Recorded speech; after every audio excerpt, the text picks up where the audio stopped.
Johann Wolfgang von Goethe once said, "The hardest thing to see is what is in front of our eyes." Welcome to McBain Moments. Okay, as always, if you're new to the channel, before we get started, welcome to the manor. Make sure you take a moment and subscribe down below. We are on the road to 13 million subscribers, one subscription at a time, so make sure you subscribe.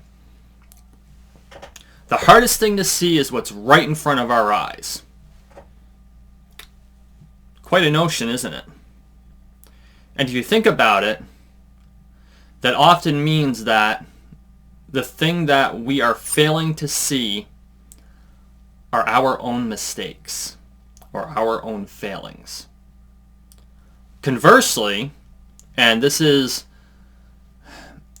often the side effect of something like depression or pessimism, you might be failing to see your own successes. And so I think that it's important that everyone from time to time, they sit down and they take a look in the mirror and they say, where am I really?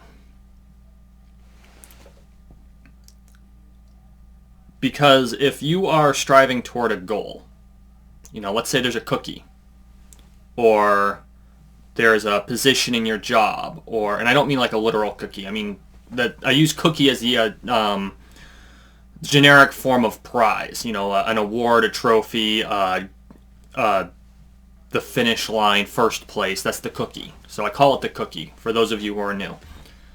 But if it's a cookie, or it's a position in your job, or it's an achievement of some sort, if you're aiming for it and you consistently fail or you're falling short, sit down and look at yourself and saying, what am I falling short on? What is it that I need to do to be at the point where I could achieve it?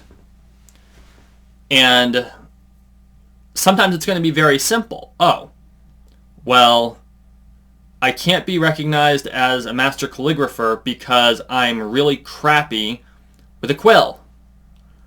So I need to practice writing with a quill as opposed to, say, a felt tip pen. And no, I'm not pointing that at anyone. I know the people who watch my videos. Alternatively, it could be, oh, I need to get better with oil paints. Paint more with oil paints. Or I need to get better at fixing engines. So go find an engine that you can pull apart and put back together again. These are all things that you can do iteratively to slowly improve over time to reach the goal that you have planned out for you. But oftentimes what we do is we say, oh, well, I'm not good enough and I'll never be good enough and I'll never be able to get the cookie, so let's just ignore it, or we're going to whine about it because the criteria are too hard. And that right there is our own failure. Conversely, the opposite failure is when you're actually good enough for something and they go to give it to you, or the reason they're not giving it to you is because you're your own defeatist. There's overconfidence and then there's underconfidence. And underconfidence can be even more detrimental to you than overconfidence. Because when you're underconfident, people stop paying attention to you. Think about that for just a second. Like pause the video and think. When you are terribly underconfident, people stop paying attention to you. Because what happens at first, you kind of grouse about it, you might whine about it, you have your friends that you confide in, and that's important.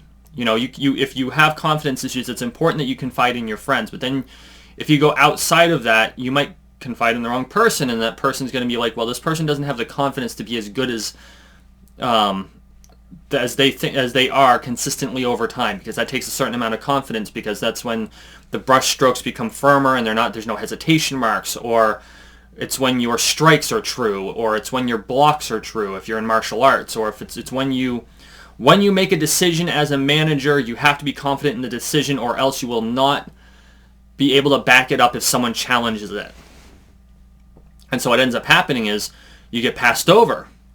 And that makes you lose confidence more, and you get passed over, and that makes you lose confidence more. So you end up pulling into yourself and hiding.